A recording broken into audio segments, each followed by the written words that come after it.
नमस्कार, आप देख रहे हैं हल्ला बोल टीवी। मैं हूं अली। मंत्री अशोक चौधरी पर इतना प्यार कभी नहीं आया था। आज उन्होंने जो किया है वो आज से पहले किसी भी मंत्री ने नहीं किया है। उन्होंने राज ठाकरे को खुली चुनौती दी है और राज ठाकरे को बहुत ज्यादा जलील किया है। वो राज ठाकरे लुच्चा लफंगा है जो बार बार बिहारियों को बदनाम करता था, बिहारियों को गाली देता था।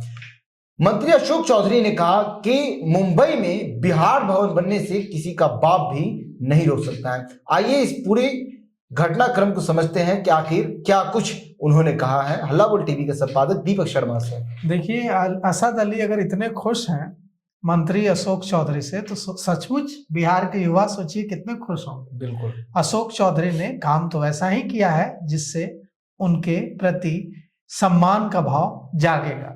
अशोक चौधरी ने मनसे सुप्रीमो, महाराष्ट्र नवनिर्माण सेना सुप्रीमो राज ठाकरे को क्या क्या नहीं कहा है, और राज ठाकरे को घटिया आदमी कहा है, और पूछा है कि महाराष्ट्र के राजा हैं, कौन है राज ठाकरे, और यह भी कह डाला है कि किसी के बाप में दम नहीं है कि मुंबई में बिहार भवन बनने से रोक सके। तो अब ये असद अली खुश है, बिहार के युवा खुश हैं।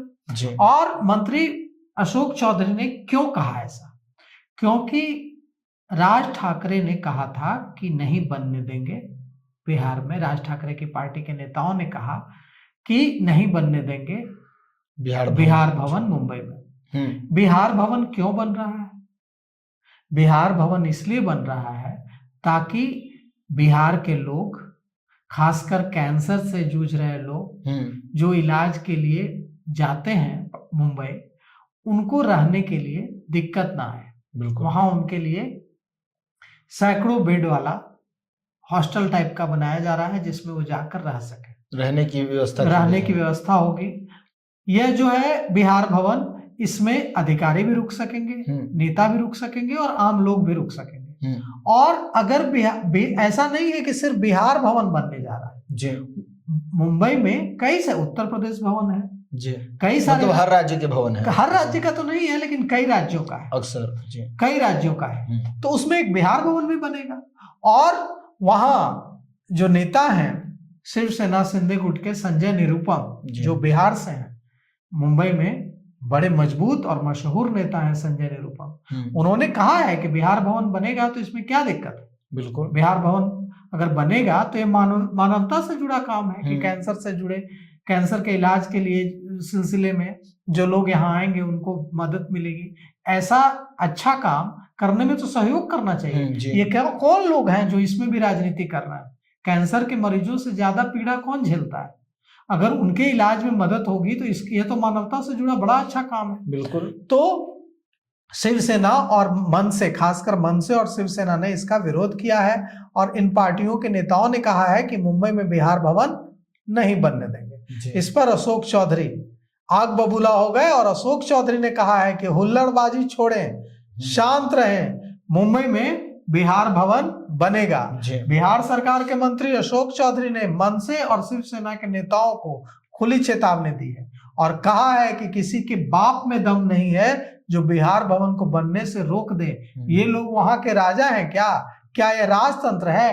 अशोक चौधरी ने कहा है कि राज ठाकरे फालतू आदमी है, और यह फालतू आदमी का कोई वश मुंबई के लोगों पर चलने वाला नहीं है। मुंबई के लोग इसकी असलियत पहचान चुके हैं, इसीलिए राज ठाकरे की यह हालत है। बिहार भवन जो बन रहा है अली, इसमें बिहार के लोगों के लिए कई तरह की सुविधाएं होंगी। यह लोगों की मानवीय जरूरतों, कैंसर से पीड़ित जो पेशेंट वहां जाते हैं और उनके साथ जो लोग जाते हैं, उनकी मदद के लिए ये बनाया जा रहा है। सबसे बड़ा सवाल ये है कि आखिर बिहारियों से इतनी नफरत इन लोगों के दिल में आई कैसे? बिहारियों से नफरत नहीं है, ये लोग बिहारियों को लेके बोलते हैं। ये बिहारियों से कोई नफरत नहीं है और ना महाराष्ट्र के लोगों से कोई प्रेम है।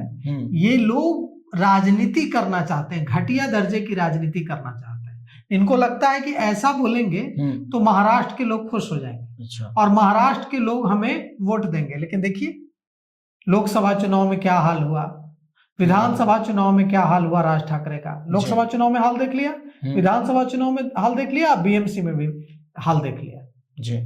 तो इतना बुरा हाल हुआ है, फिर भी इन्हें समझ नहीं आ रही है बात कि महाराष्ट्र के लोगों को यह पसंद नहीं है कि आप किसी भी राज्य के लोगों के खिलाफ आग उगलें। अच्छा। तो बिहार सरकार ने जो मुंबई में बिहार भवन बनाने का फैसला लिया है अली, इसके लिए बिहार की नीतीश कुमार कैबिनेट ने 314 करोड़ 20 लाख रुपए स्वीकृत किए हैं। 314 करोड़ 20 लाख रुपए की लागत से बिहार भवन बनेगा और इसका विरोध जो लोग कर रहे हैं वो अपनी राजनीतिक रोटी सेकने की कोशिश कर रहे हैं।